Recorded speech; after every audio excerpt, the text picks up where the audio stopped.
perspective. Business, trade, and investment opportunities that put the continent first.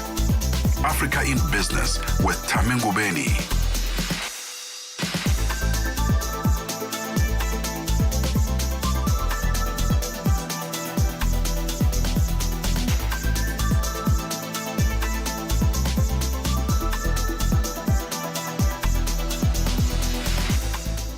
It is a very good afternoon to you, Africa. Welcome to Africa in Business on Channel Africa. I'm Thami Ngubeni. Let's kick off our time this afternoon as we look at the latest local, continental and international news. Over now to the news desk for news at 4. SABC News. The African Perspective. Thank you, Thami. Looking at your top stories, the United Nations deeply alarmed by growing use of drones in Sudan's civil war and great possibility of social media ban for children in Germany. Your latest news. Greetings to our listeners. The United Nations says it is deeply alarmed by the growing use of drones to target populated areas by both sides in Sudan's civil war. This comes after a recent attack in the town of Al Sunut in West Kordofan, where civilians were killed and injured. The UN's humanitarian coordinator says recent drone attacks have hit civilian structures, causing casualties and further worsening the humanitarian crisis in the country. South Africa's Basic Education Minister Siviwe Gwarube says the government of national unity is proving that political parties can work together to stabilize the country, grow the economy and create jobs. She was speaking during the State of the Nation Address debate that's underway in Parliament. Gwarube says the Democratic Alliance Party's decision to enter the unity government reflects its core values. She insists the focus remains on putting people first. The GNU is demonstrating that it is possible to work across political lines, to stabilize the country, to grow the economy, and to create jobs. It is possible to place the people at the heart of what we do. It is possible to commit ourselves to serve those who have waited way too long for change. And for the DA, the moment of entering the GNU was not a departure from our values, but an expression of them. The first group of the South African men who were trapped in Russia are expected to be back home today. 19 men, mostly from the KwaZulu-Natal province, were allegedly lured to Russia under false pretenses and subsequently deployed to the front lines of the war in Ukraine. They left the country in July last year.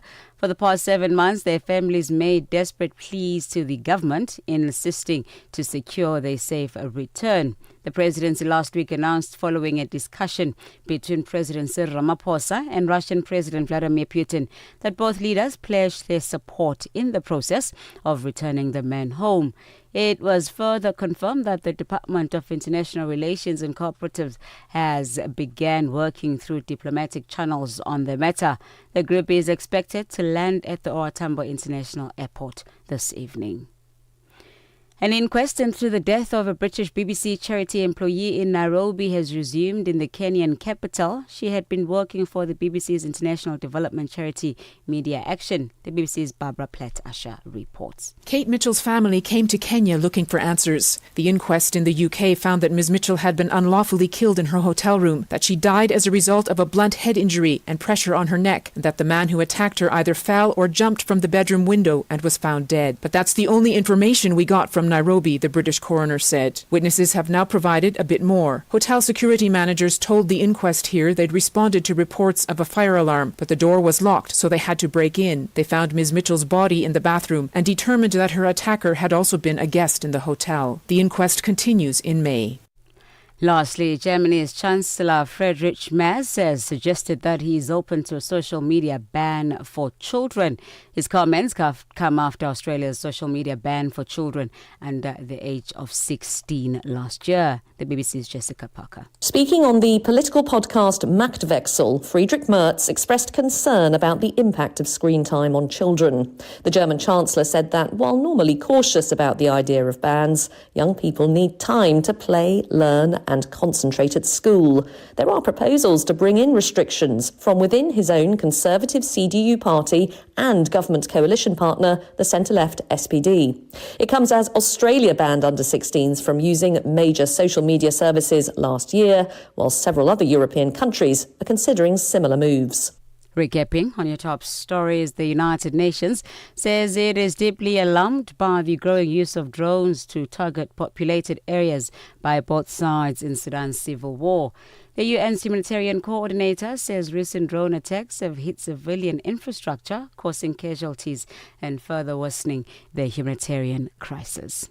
Now, for any news stories you would like to share with us, please send us an email to newsroom@channelafrica.co.za or call us at +27 11 714 4459. Channel Africa News, I'm on Insi. SABC News. The African Perspective. And coming up in your sports news this hour, South Africa's Super Sport stripped of sports rights control as French owner Canal Plus moves operations to Paris, while two Oceans Marathon winner that Gerda Steins welcomed the increase in prize money for this year's marathon. I'll tell you more at 4:30. Connecting Africa to the world. Africa in Business with Thami Ngubeni brings you the latest insights on Africa's economy. It has gone exactly 6 minutes after 4 p.m. A very good afternoon to you, Mali. Good afternoon, Guinea-Bissau, Eritrea, Angola, Ghana, Nigeria. Good afternoon to you, Africa. Welcome to Africa in Business on Channel Africa. I'm Thami Ngubeni. Coming up for you this hour, Qatar Airways expands its footprint in East Africa as it explores a partnership with Kenya Airways.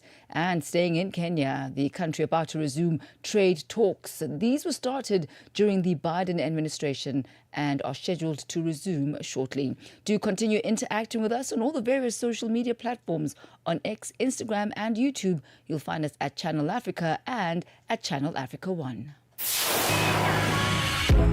Your life, your rhythm, your Africa. Channel Africa. Find it for free on Google Play and the Apple App Store.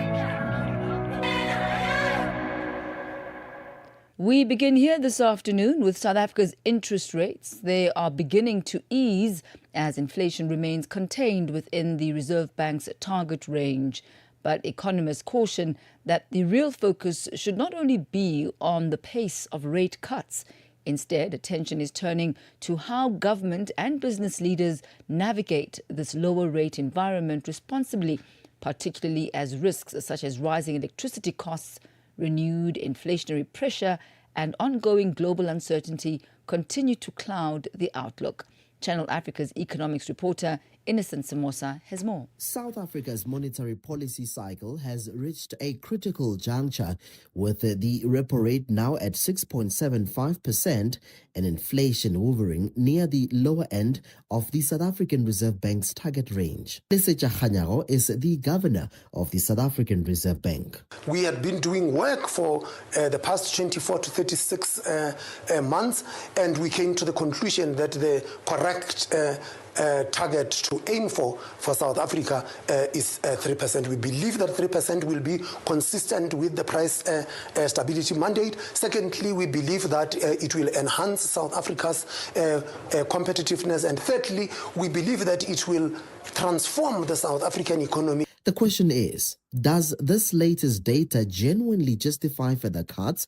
And what specific factors could prompt the SARB to pause the easing cycle? Danny Duffling-Kruger, head of business development at More Infinity, shares his thoughts. The SARB's neutral rate, the level at which policy is neither stimulating nor restricting the economy, is estimated at around 7 to 7.5%. We're actually currently below that level. So in other words, policy is already mildly accommodative. The bank has room to move, but the pace will be shaped almost entirely by whether the rand holds and whether the domestic cost pressures behave. Governor Kganyago has been clear. The destination is 3% inflation, and he expects to reach this only by 2028. Duffling-Kruger highlighted domestic inflation risks, such as administered prices and electricity tariffs. Where does this leave us? Growth is tracking at 1.4% in 2026. That's a disinflationary story. The rand is performing, and foreign appetite for South African assets is returning. But the cost environment on the ground, driven by electricity and administered prices, remain a genuine headwind, and the cutting cycle shall be shallower than many are hoping. The message is this: we are on a stable, measured path. Investors and business leaders can expect a thoughtful, data-driven approach from the SARB, not sudden moves in either direction. So the opportunity in 2026 lies in planning for this environment with clarity and not waiting for a more accommodative one to arrive. Meanwhile, inflation for December edged up to 3.6%. Senior economist at First National Bank, Koketso Mano, shares her outlook for 2026. We had anticipated inflation to lift, right, into the latter part of that year. And even with that, we were surprised to the downside most of the time last year. So I guess inflation really is contained. And then going into this year, we actually see inflation being even softer, right? From 4.4% in 2024 to 3.2% last year. And we see it maybe even being around 3.13% this year. So I think it's still good. It still speaks well to, the inflation trajectory as well as the ability for monetary policy to continue easing. For Channel Africa News, I'm Innocent Samosa in Johannesburg, South Africa. Africa means business. Tune into Africa in Business with Thami Ngubeni for the future of the African economy.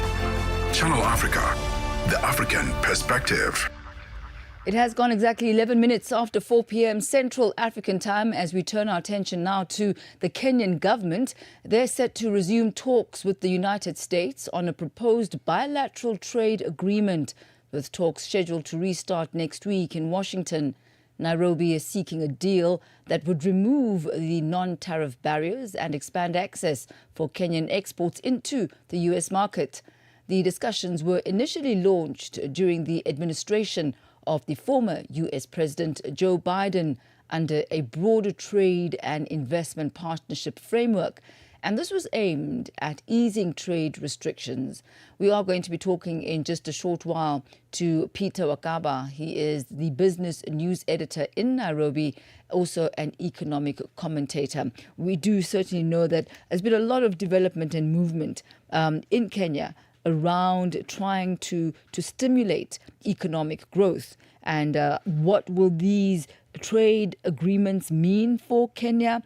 What is actually entailed in these bilateral agreements? And how does the U.S. market, and how is the U.S. market rather impacted by Kenyan imports? Those are just some of the issues that we'll be looking at, as well as the Trump administration. They are very much known for having a very quid pro quo approach to their negotiations. And we'll also find out if Kenya is willing to concede on some of a few issues and what exactly those issues are. So before we get into that conversation, just a quick highlight of some of the other stories that we'll be bringing you today. Still staying in Kenya, we'll be focusing on Qatar Airways. They are reportedly exploring a deeper partnership with Kenya Airways. We'll find out the details of that proposition and how it would impact the East African country. We know as well that tourism is a big contributor to the country's GDP, but that coming up in just a moment. But for now, back to our U.S. trade talks between Kenya and the United States. We are joined by Peter Wakaba. He's a business news editor in Nairobi. He's also an economic commentator. A very good afternoon to you, Peter. Good to have you with us. Welcome. Yes, good afternoon. How are you? I'm very well, sir. Let's look at this relationship between Kenya and the United States. These talks did start during the Joe Biden administration. Why is it that they're only resuming now? What caused delays in the talks between the two nations? Yeah, so there have actually been several different rounds of talks to the strategic business and investment partnership. That's the overarching agreement. And the challenge, of course, has been the fact that at the global level, everyone is supposed to be working the World Trade Organization for what is called the Economic Partnership Agreement. So the U.S. Deciding to then go out and cut its own agreements with different countries, sort of plays against that. But of course, remember that these agreements do normally take very long. In fact, there have been complaints that the Kenya-US agreement is moving very fast and has been overlooking public participation and the ratification by Congress. But that being said, when the first round of talks started off, that was the 8th round in 2018, President Joe Biden on his election said that he wasn't interested in negotiating an overarching agreement with Kenya and would simply focus on the things that they were talking about as non-tariff barriers, the barriers to trade and that sort of thing. So he forwent creating an overarching agreement and decided to focus on just the things that he thought were standing in the way. Then, of course, remember that the American Growth and Opportunity Act, that's AGOA, that essentially covers about 6,000 different products selling into the U.S. from Kenya, was also being given that sort of preference in order to enable the U.S. source things which it had trouble finding locally. So let's look at the impact of this potential trade deal. How important is the U.S. market to Kenya? And how does the economy then stand to benefit from a bilateral trade agreement? So the U.S. is an important trading partner for the goods that are made in Kenya's economic, special economic zones. There's a raft of things like textiles and other similar products, about 6,000 different ones, including things like nuts, some parts of agriculture, a bit of food and that sort of thing that are exported into the U.S. This totals about, give or take, about just about 100 million, just below 100 million U.S. dollars. The challenge has been that despite the balance of trade being relatively flat, Kenya tends to import more technically advanced things, so finished machinery. Like you mentioned, there's lots of U.S. companies that are selling services in Africa, the digital perspective, that sort of thing. The biggest stumbling block has been the fact that the U.S. is asking for, among other things, for some specific barriers to be removed, some specific changes to laws and regulations to be made. For example, Kenya currently bans genetically modified organisms from being sold into Kenya. Many different U.S. Products in the agriculture sector are genetically modified biotech products, and that means that this would not readily find the market unless that change is made. We know there's been a significant push the U.S. pulses away from things like soy, things like beans, peas, and such to try and find international markets because of the trade war with China, and these have to find the buyers elsewhere. So that sort of push is what is worrying many analysts, especially because it would then open up the Kenyan market to U.S. agricultural products, pushing out local farmers, and of course reducing their sovereignty in terms of being able to grow things that they can then source locally. That's increasing dependence on foreign nations. So AGOA has just recently been renewed for a year, or renewed by a year. Would a bilateral agreement offer more certainty to Kenya than AGOA? So the thing is that AGOA was renewed for 16 months. It was backdated to about, I think, August last year. So it's ending at the end of 2026, end of this year again.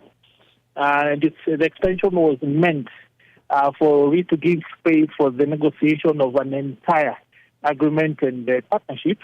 But it's also instructive to remember that because of some of, like I mentioned, the requests that are made, this then means that Kenya would have to run through this public participation. It would have to go before the East African Community Secretariat and the General Assembly. So lots of processes that will take time, most of them, of course, expected to take longer than a year, meaning that the AGOA Pact then becomes the stopgap measure that has to step in and be put in place to enable the continued existence of ongoing trade so that it doesn't create hiccups, cut off supply chains and things like that. Also instructive to remember that because of the time it takes, governments often change, so that in 2022, Kenya government changed when you look at the U.S. election of President Trump throwing a major spanner in the works, because when he arrived, he created the process afresh. remember the tariff was, where he instituted these huge tariff increases before then issuing a new executive order, pulling them back, and then starting to create targeted ones and using them to try and bring people to the table by force to negotiate. So those sorts of, I'll say, events then often mean that agreements, the processes that lead to them will take longer than is expected usually. And of course, because of the overarching needs and objectives of various governments, it's not a straight line, but more of something like zigzag, like start and stop, because the processes, the objectives change so much. Mr. Peter Wakaba, thank you so much for highlights on that trade agreement and those discussions that are to resume. We thank you for your time and your insight this afternoon. Thank you, sir. He is the business news editor in Nairobi and also an economic commentator, Mr. Peter Wakaba. 60 years of Channel Africa, your trusted voice, your African perspective into the future. Africa, meet Abedi. Yeah, that's me. Abedi is a music lover through and through. I really love African music. He's got a taste for all kinds of tunes and spends his days listening to Channel Africa. Guess what? He didn't know. Okay. Channel Africa wants to help Abedi and all music lovers everywhere to discover even more incredible music. That is why Channel Africa is calling on all African musicians to submit their music. Musicians, remember to give us all your relevant information. Make your submissions at music@channelafrica.co.za. Submissions are your chance to be heard on radio. But sadly, they do not guarantee that you will be playlisted. All submissions will be carefully reviewed to see if they meet our station's requirement. Channel Africa, the African perspective. Africa in business on Channel Africa. It is 21 minutes after 4 p.m. Central African time. We stay in Kenya, and this time we focus on Qatar Airwaves and their reported exploration of a deeper partnership with Kenya Airwaves. And this includes the possibility of taking an equity stake in the financially strained airline. Qatar Airwaves is in the final stages of acquiring a 49% stake in Rwanda Air. The deal is aimed at cementing a long-term partnership as well as positioning Kigali as a major aviation hub serving Central and East Africa. The partnerships would mark a major shift in the region's aviation landscape, strengthening Qatar Airways' access to African markets and significantly expanding the airline's footprint in East Africa. For more on this, we joined on the line by aviation analyst Puteho Mojapele. A very good afternoon to you. Good to have you with us on Africa in Business. Hi, good afternoon, Thami, and thank you for having me. So we're seeing Qatar Airways being quite bullish and very proactive in their stance of expanding into East Africa. What could be the driving force behind this? Well, Qatar, as one of the big leading Middle East airline, have been embarking on the strategic partnerships to be built across the African continent, starting from the east to south as well as to the west.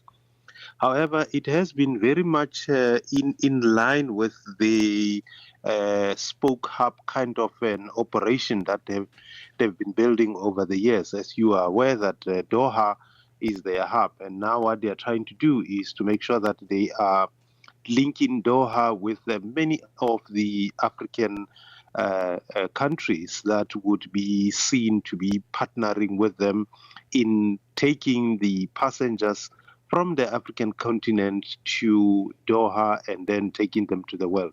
So this strategic partnership that they are trying to build with the airlines is not just starting with Kenya. Even here in South Africa, we do have Air Link, which has been acquired, 25% of it being owned by Qatar Airways. And we know that they're also busy talking to South African Airways.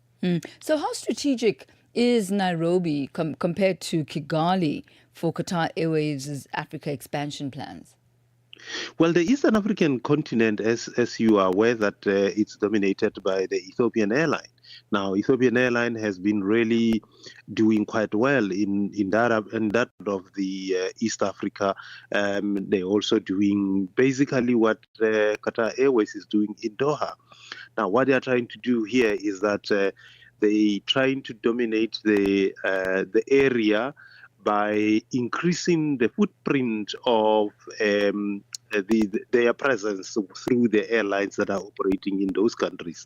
In that way, then you are able to create a seamless connection, and you don't have to deploy your own facility to go get the passengers from those areas, but you're using the airlines that are there by incentivizing basically code sharing, or in whatever way capacity that they can sell the ticket through the airline. And I think it is something good that they are doing it well, but the identity of the airline should be a priority here for the Kenyan Airways. If they want to partner, they shouldn't just allow to get money, but also their image disappearing because of the takeover. I think that is also very important for them to consider.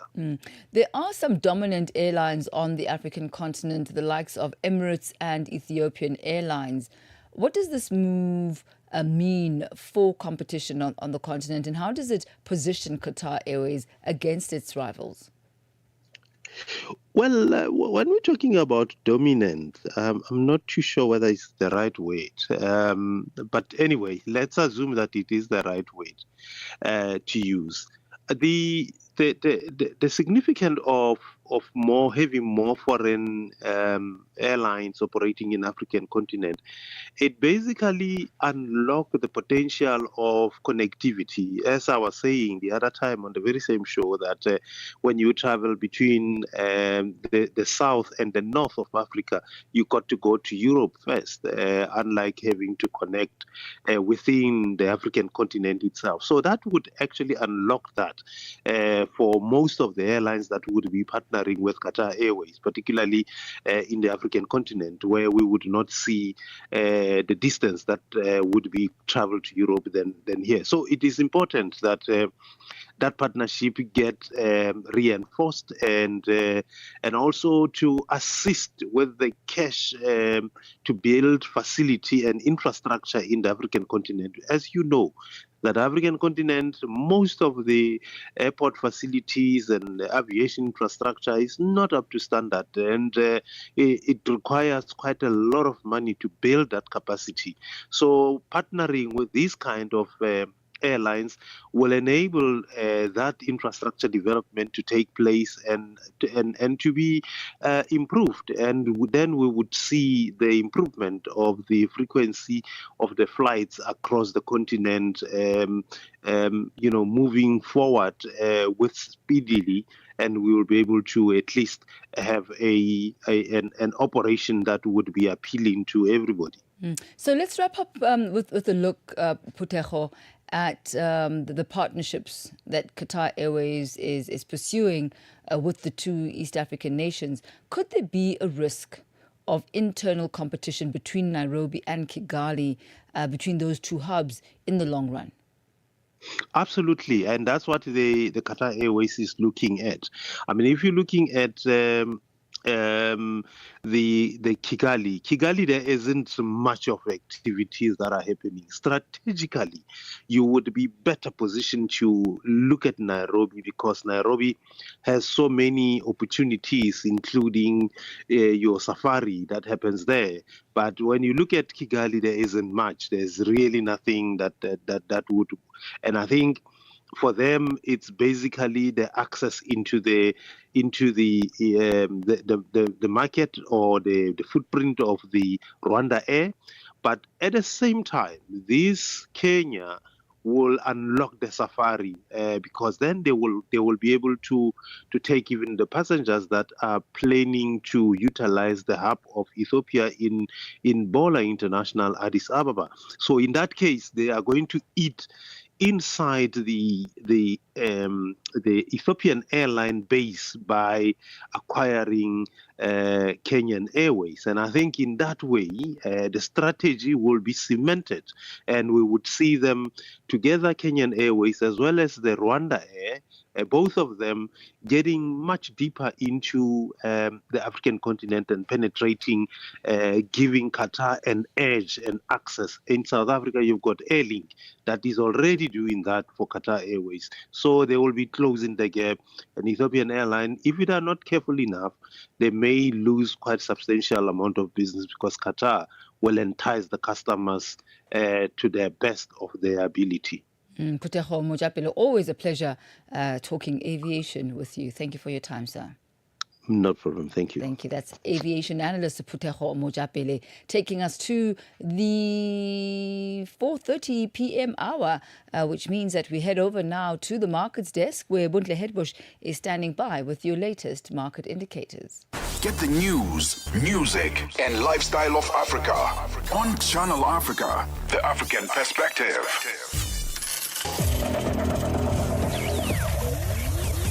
Business news on Channel Africa, the African perspective. Thanks, Thami. Good afternoon. And our final look at the indicators this afternoon. $1 is trading at 16 Rand 2 cents in South Africa. In Botswana, it's trading at 13.3 in Namibia. It's 16 Namibian dollars and 2. The Zambian kwacha is trading at 18 kwacha 41. In Kenya, the dollar is trading at 128 shilling and 8.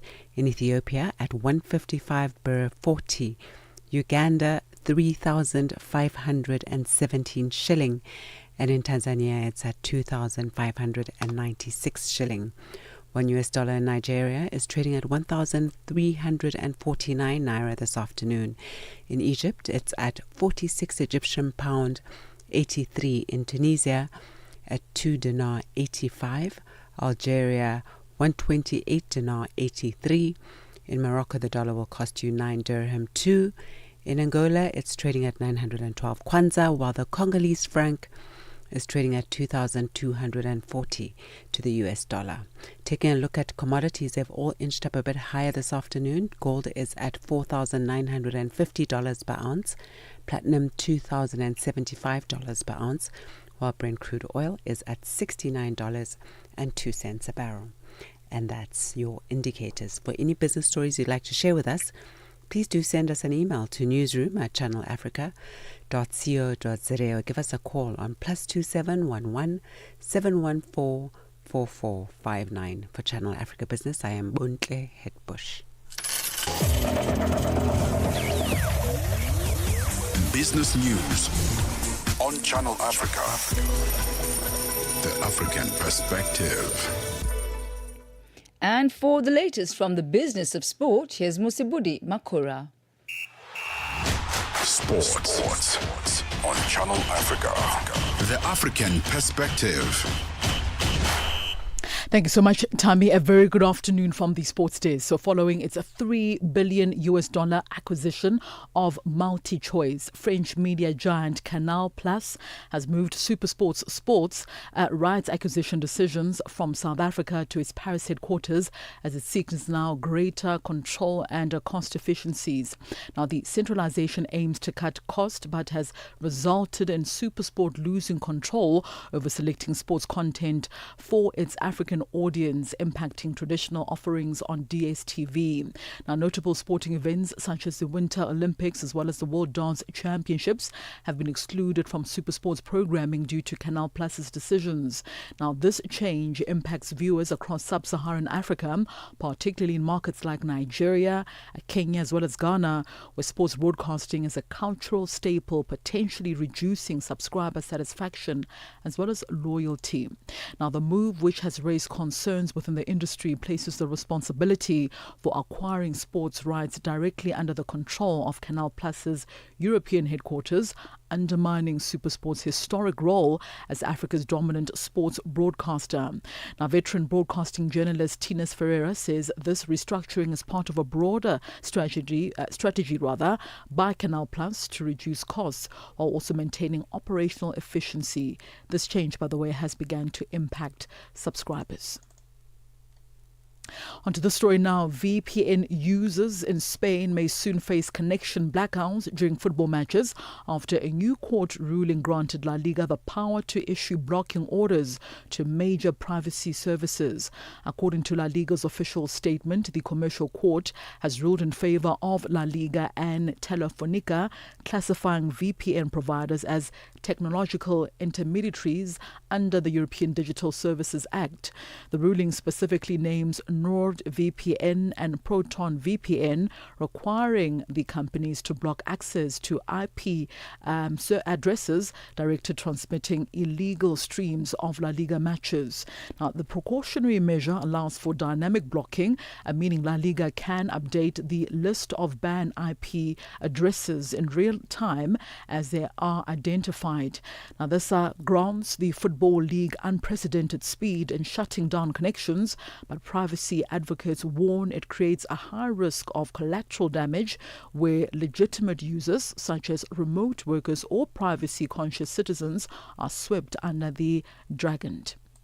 Back home now, Two Oceans Marathon 6 times winner Gerda Steyn has welcomed the increase in prize money for this year's Two Oceans Marathon race, with both the men and women's winners set to pocket $24,000 each when the marathon takes place on the 11th of April. Steyn previously earned $16,000 for each of the 6 victories and says the increase in money is a positive step for the sport. I think to answer the second question, firstly, the increase in prize money for many, many years, athletes and the supporters of athletes and media have asked Two Oceans about prize money that there's been no increase for many, many years. So I think with the new, with Stillwater Sport taking the reins in organising the race and the increase in prize money, it is wonderful for the future of the event and also for us as athletes, of course. It was incredibly welcome news. And finally, tennis legend as well as Las Vegas local Andre Agassi is launching a World Series of Pickleball. Now, the planned Pickleball series will be launched and headquartered at the Las Vegas by Agassi Sports Entertainment Corporation in association with Team Marketing AG, a Switzerland-based sports events development and sales company. Now, plans for the Pickleball series follows Agassi Sports last year obtaining the trademark as well as associated rights with the name World Series of Pickleball. Now, Team has over 30 years of experience in event development, having helped in the creation as well as the commercialization of the UEFA Champions League, a premier annual European soccer tournament. And brings the time to 16:37 p.m. Central African Time. And that concludes your sports news this afternoon on Channel Africa. For any sports stories you'd like to share with us, do send us an email to newsroom@channelafrica.co.za or call us. The newsroom line is +27 11714 4459. For Channel Africa Sport, I am Mosibudi Makura. Sports on Channel Africa. The African perspective. Get Channel Africa on DSTV Audio Bouquet. Channel 802. Stay tuned to Channel Africa. Stream us on our new and updated website, channelafrica.co.za. For 60 years, Channel Africa has connected the continent. Celebrate the journey. Celebrate the African perspective. Stay ahead with Africa in Business, where Thami Ngubeni unpacks your go-to source for Africa's economic trends and development. It is exactly 4:38 Central African Time as we turn our focus now to the creative arts industry in South Africa. The South African Department of Trade, Industry and Competition, that's the DTIC, has told Parliament that it is seeking urgent interim funding to address a growing backlog in payments under the South African Film and Television Production Incentive. The move follows protests by industry players who have raised concerns about the department's management of that scheme. The Save SA Films Job Coalition says the paralysis in the incentive program has severely crippled the local film sector, putting jobs and productions at risk. For more on this, we joined on the line by Simon Makwela, a member of the South African Guild of Editors. A very good afternoon to you. Welcome to Africa in Business. Thank you, Thami, and a very good afternoon to your listeners as well. So there really has been a concerted effort by the film industry collectively to address the challenges that have been experienced with the DTIC.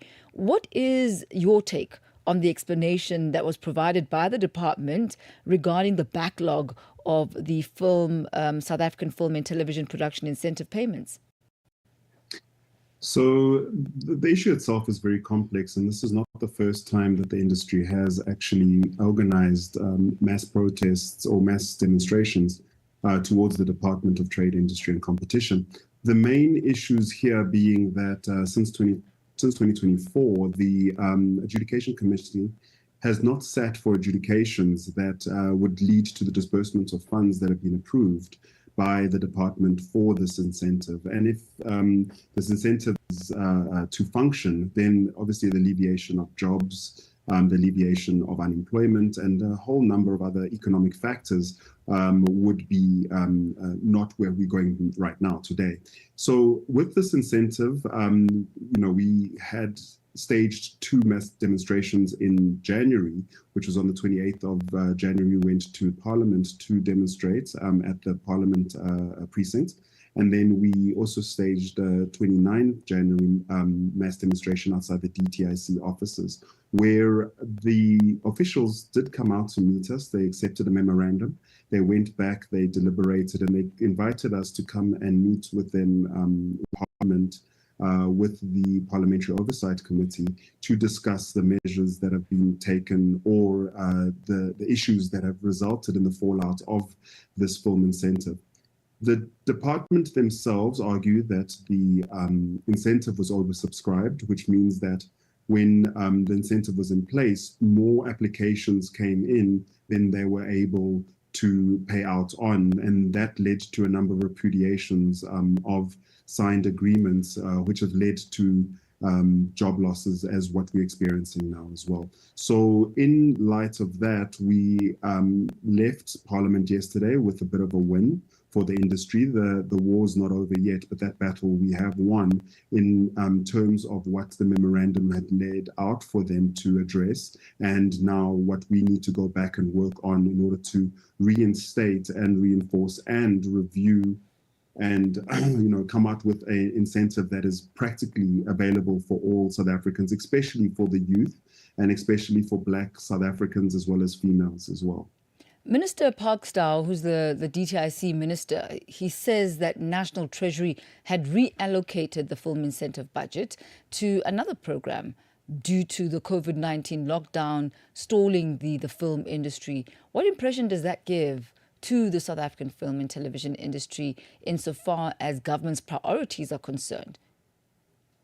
Well, truly, that is a smoking gun, Thami, where, when in 2020, there was a undersupply or an under-subscription of the actual incentive itself, and they redirected that to another fund, when the industry started warming up again and jobs started becoming more available, they were unable to claw back on those shifting of funds.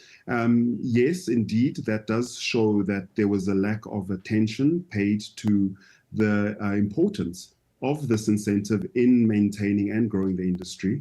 And also the maladministration that we've been highlighting, there's various levels of maladministration, not to be pointing fingers back at them, but also to say that they have not managed this fund sufficiently for the film industry to benefit from it, which is what the directive of this film incentive were.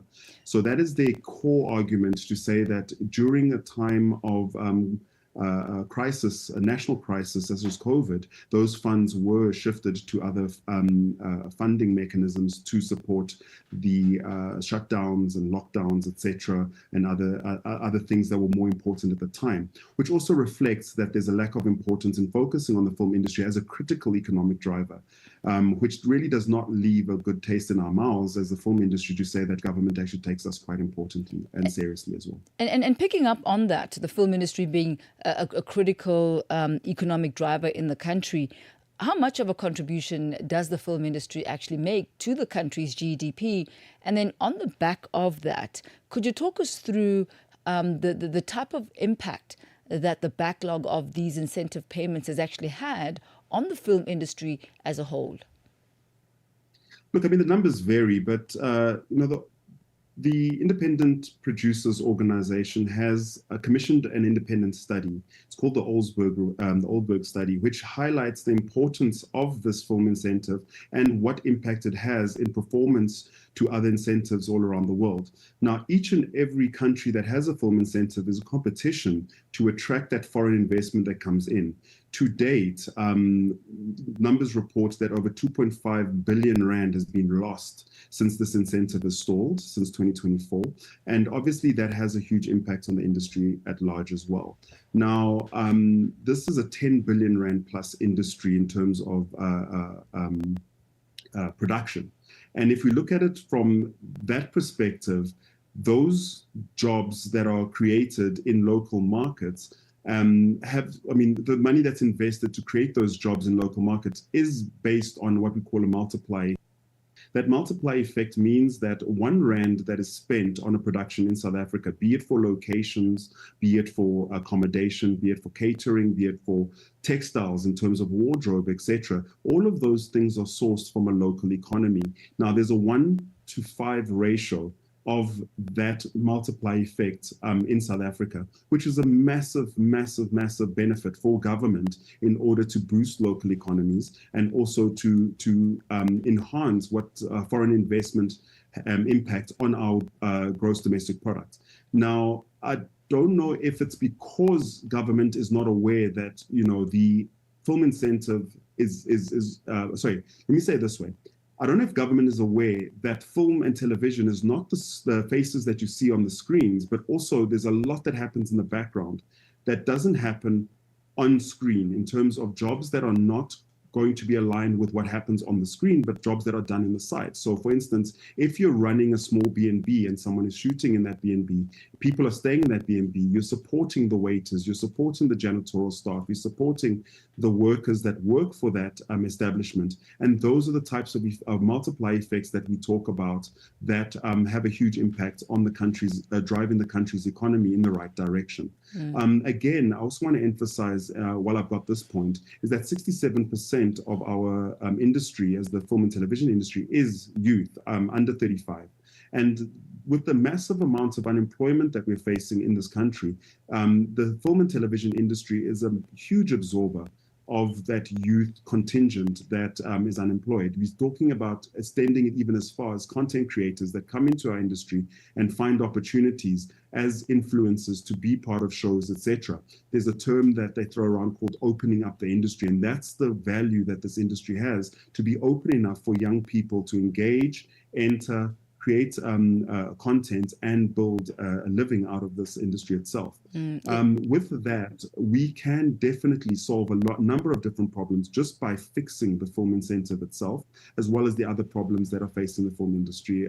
There's very many of them. I don't want to touch too many of them now because the channel's interviews focused on the DTI incentive, but we did receive a positive outcome from the members of parliament that engaged the portfolio committee that engaged the DTIC in order for us to correct the wrongs that we're currently facing through this incentive right now. Simon Makwela, we'll leave it at that for this afternoon, but certainly a lot of pressure on the South African government to once again continue focusing on the film and television industry and to put an end to the bloodbath and the loss of jobs in that particular industry. Thank you so much, Simon Makwela. He's a member of the South African Guild of Editors.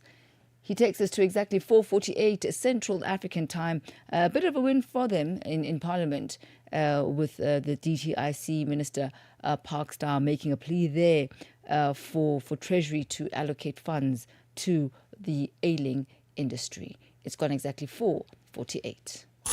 Africa in Business on Channel Africa. Nedbank CEO Terence Sibiya says a closer collaboration between public and private financiers is key to accelerating infrastructure development and trade across Africa. Speaking to Channel Africa at the recent African Union Summit in Addis Ababa, Ethiopia, Sibiya highlighted the recent $8 billion investment package between South Africa and the African Export-Import Bank, Afreximbank, as a milestone expected to unlock blended finance expand infrastructure, support entrepreneurs, amongst other things.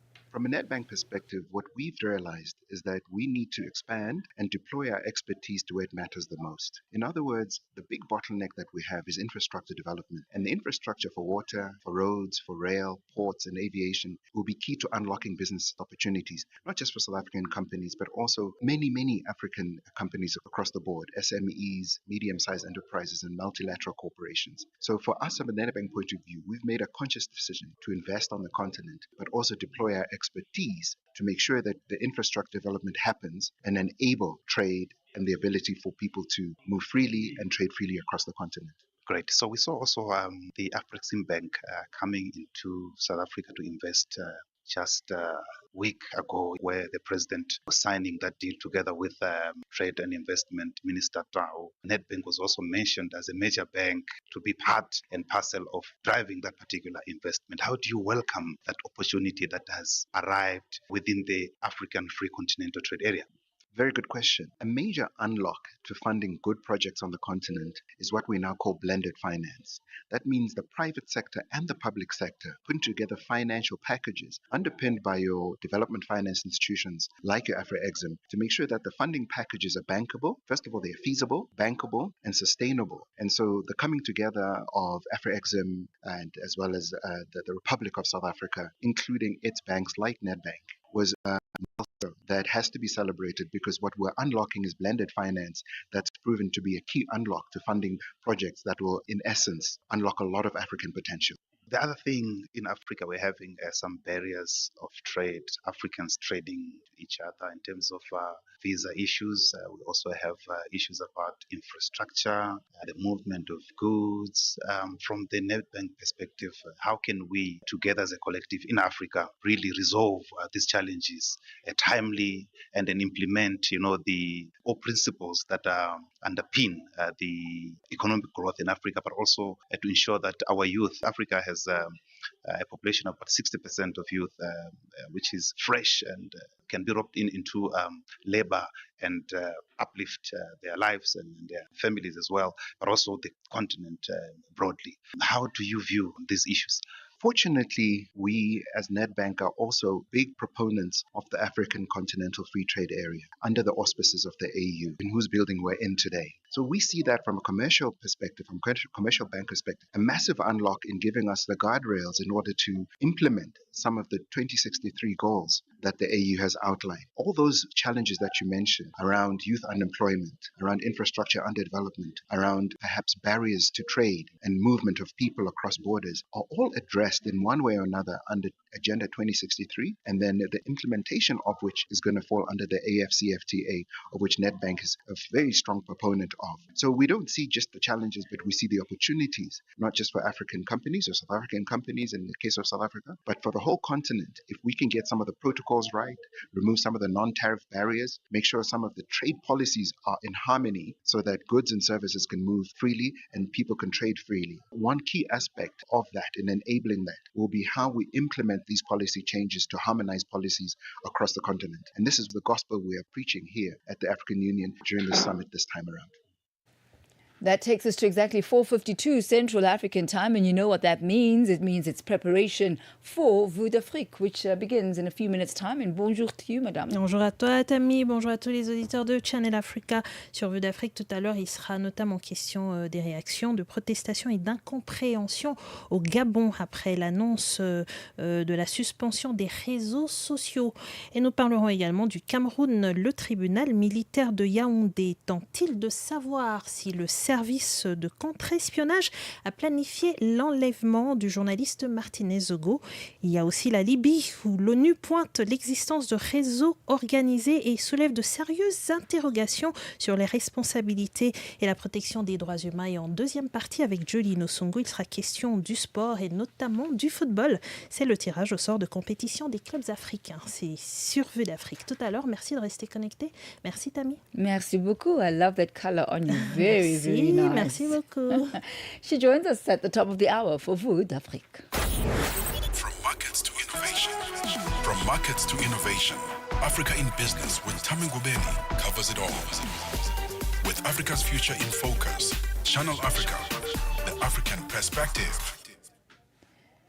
The South African rand reached a level below $16 or 16 rand to the dollar earlier this week, hitting its highest point since June of 2022. For more on this and other market developments, we joined on the line by Lindile Malchas, who's an investment strategist at Absa Investments. Good to be talking to you once again, Lindile. Welcome. Good afternoon, Thami, and good afternoon to the listeners. So could you share your view on recent global market performance as well as the direction of the rand? Yeah, so certainly seeing a bit of positivity today, particularly on our local markets. The all share is up about 1.7%. We are seeing the gains are broad-based, being led by financials, that up about 2%, resources also up close to 2%. That's still being driven by higher platinum and gold prices. And then we are seeing industrials sort of being the laggard, but still remaining in positive territory. On the global front, you are seeing performance is a bit subdued. The S&P 500 up about 0.1%, and then in the European market, seeing that showing a bit of firmer performance. So the UK FTSE 100 is up, the Euro Stoxx 50 is up. Then also looking at the rand, it is still showing a bit of strength on a year-to-date perspective, and also hitting one of its strongest highs sometime this week. And that is also being driven by a weaker dollar, the stronger commodity prices, which also have boosted the trade account from a South African perspective. Gold miner DRD Gold reported interim results for the 6 months ended 31st of January 2025. What is your assessment of the update? Are you with us? So with the gold miners, I think we have been seeing strong performance across the board. That mainly been driven by the higher gold prices as we've seen over the past few years. And then looking at these results for DR Gold, I think it is a strong interim performance, but we are seeing that momentum is primarily being driven by prices rather than production from the company's own perspective. So we saw the company's revenue increasing by about a third, and then even saw a stronger headline earnings per share number that increasing by close to 100%. And we are seeing volume, although volume is a bit under pressure, that affected by lower yields, infrastructure upgrades as metrics. The company does still have a strong cash generation, so they declared a dividend of about 50 cents per share. This is up from the previous dividend of 30 cents per share. So companies sort of hiking their dividend as well on the back of these higher gold prices, and they are expecting production to improve going forward. So a good result overall. So looking ahead, which key economic data releases or corporate earnings should investors be watching out for this week? Yeah, so from a South African perspective, I think some of the important data points have passed, with the latest being the inflation figures today. And then on the global front, markets will be looking at the US GDP advanced estimates. Markets still penciling in quite strong growth within the US, so growth expected to come in around 3%. Albeit it's slowing from the previous quarter, we still think it's a strong print. And then across the various economies, we'll be expecting the release of your purchasing manager indices, so that across different sectors such as manufacturing, services, and the composite one. And then from a United Kingdom perspective, also expecting the release of inflation figures. Markets expecting inflation to ease within that region to about the 3% mark. Lindile Malchas, always a pleasure. Thank you so much for today's market update. Thanks, Thami. Have a good one. That's Lindile Malchas. He's an investment strategist at Absa Investment. He does bring us to the end of our time together. This has been Africa in Business on Channel Africa. And just a quick recap of some of the stories that we brought to you today. A couple of stories coming out of Kenya, with Qatar Airways expanding its footprint in East Africa. We know as well that Rwanda, a key area as well for Qatar Airways, and also Kenya resuming the trade talks with the United States, this time under the Trump administration, and the impact that AGOA is going to have on them and how they want to amplify the benefits that they're receiving from trade with the United States. And also a look this afternoon